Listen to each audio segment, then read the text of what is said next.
Welcome in, y'all. Timeshare Clarence. It's April 3rd, 2025. Trying something new today. And I'm starting to enjoy it because it's real live, like adjustments that I see that I can make and I need to make. So the first one was, again, acknowledge God. So I thank God for everything in my life. And I'm just so grateful about everything. With that being said, by starting to do that, I also started wasting a lot of time. So I'm not going to do that either. Thank God. I'm glad that I'm where I'm at. I'm glad I know what I know, and I'm going to try to make the most out of whatever. And I'm so grateful for God.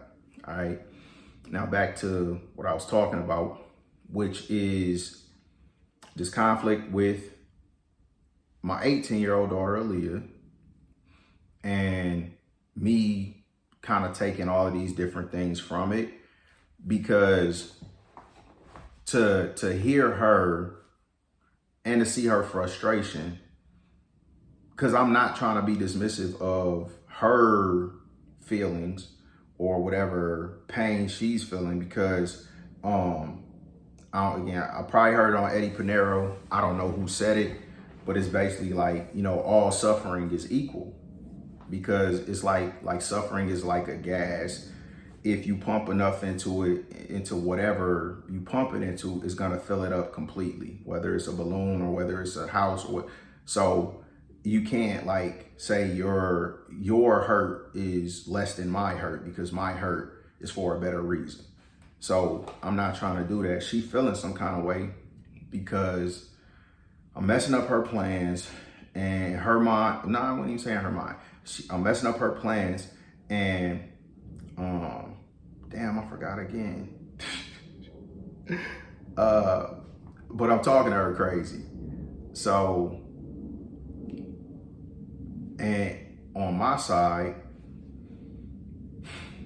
you're being irresponsible, you're being selfish, you're being inconsiderate, and now you're mad at me that I'm not about to take you somewhere until you clean up after yourself.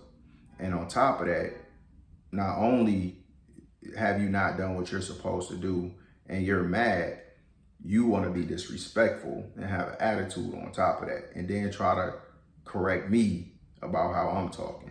So that's the whole thing of well, not the whole, but that's what the catalyst was for me to end up recording, because I was thinking for a while, like, man, I go in a room. So let me finish the story. So we had this little back and forth. I don't want it to escalate because I am raising my voice. We both speaking with a lot of emotion. She's not gonna stop. And I have no interest in this. Like, I'm not trying to fight with you. I could care less.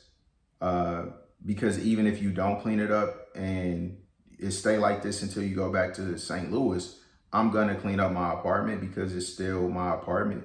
But I'm not going to clean up after you and then give you rides. That's real life. But she decided she was gonna go without cleaning up the stuff, because I'm still looking at hair all over the floor, dishes in this, and we got a dishwasher. I live in an apartment. It's a dishwasher. It took them like from September to January before they actually replaced my dishwasher, but I got a brand new dishwasher, and it's a sink full of, and when I say full, I don't mean like overflowing. I just mean it's multiple different cups with dried up green smoothie all around, and these are glasses, so it's not a big deal. It's a skillet in a sink with the remnants of her cooking eggs, and silverware, whatever. But all of this stuff could have just been rinsed out and put in the dishwasher, and it wouldn't be no dishes in the sink. It's a knife on the counter with dried up icing on it. And the reason I'm saying, putting an emphasis on this dried up stuff, is because I've had this conversation, I don't know how many times, with how many different people, and it's not just kids, it's just life. If you have some dishes that need to be washed, if you rinse them off right after you get done, you won't be dealing with all of this dried on food and stains and whatever else. And it won't be difficult to get the dishes clean, because the easiest time for the stuff to come off is right after you get done. So just rinse the stuff off. I have dishes in my sink a lot because it's just me. And if it's just a cup, I don't feel like I'm not about to start the dishwasher with a cup, and I got plenty of cups. So until it's enough to make a load, I really do just be putting dishes in the sink. But if you looked in the sink, you would think it's a sink full of clean dishes, because everything is rinsed off. There's no food on anything. It's just like a docking area for the dirty dishes when I don't feel like loading the dishwasher, or the dishwasher got dishes in it that I didn't unload yet. It's just rinse stuff off, put it in the sink. But then, within a day or two, it's gonna be cleared out, clean, whatever. The counters are always clean, the stove always clean. Like, my apartment is never actually dirty. Sometimes it's just disorganized. I got papers or shoes or stuff out of place. That's the extent of it.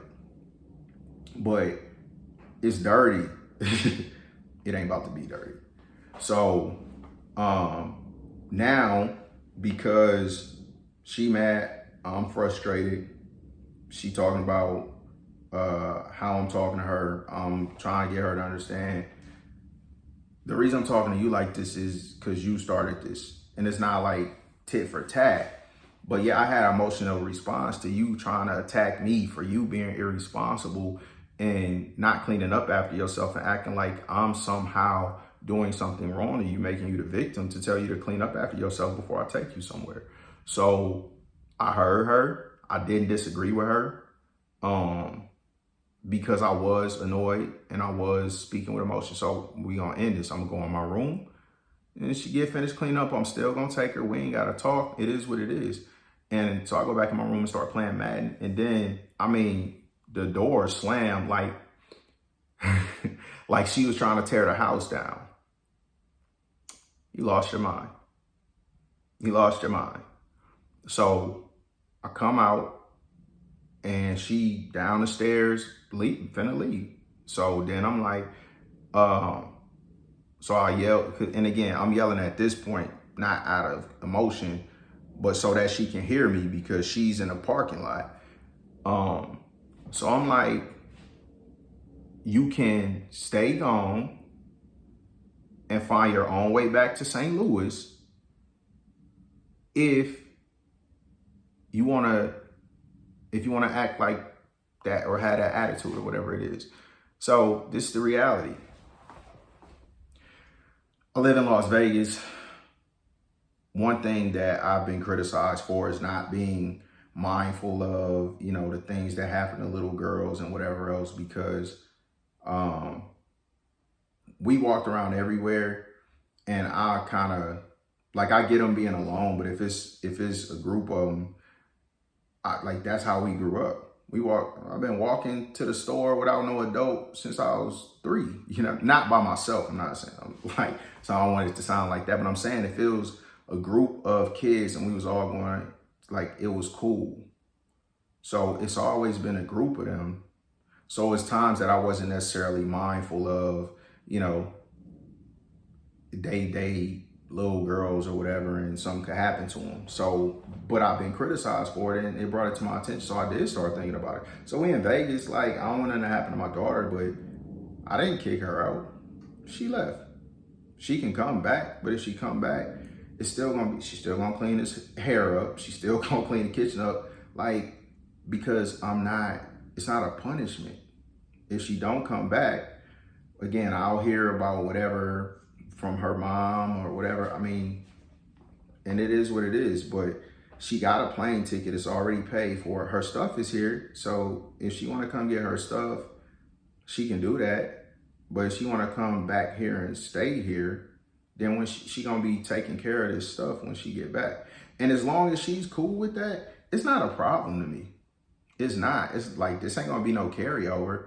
But if she decides to come back, she's gonna clean this stuff up the right way. And I didn't take her. She went on her own. So I don't feel no kind of way, because she didn't cause me no, inconvenience or whatever else. She wanted to do something. She found a way to do it. And so she got around cleaning up, because I'm not gonna make her clean up, but I'm not gonna like, that's the requirement. Like, if you want me to take you somewhere, then you gonna clean up. So that was the whole thing. But now everything that follows is because of me reflecting on that situation and thinking about on how many different levels it just kind of like flipped a light switch for me with kind of connecting the dot with experiences that I had throughout my life, and now saying, oh, this is why that person did this. This is why that person said that. This is why the situation in our community is like this. And it's not what I used to think it was. It's actually completely different. So yeah, I ain't even gonna wait on the beat this time. I'm gonna stop right there. And going forward, it'll be talking about what I got from basically the situation this morning. But everything about the situation is what really led me to start to come press record, and whatever comes of it, it was a catalyst because of an interaction with Aaliyah.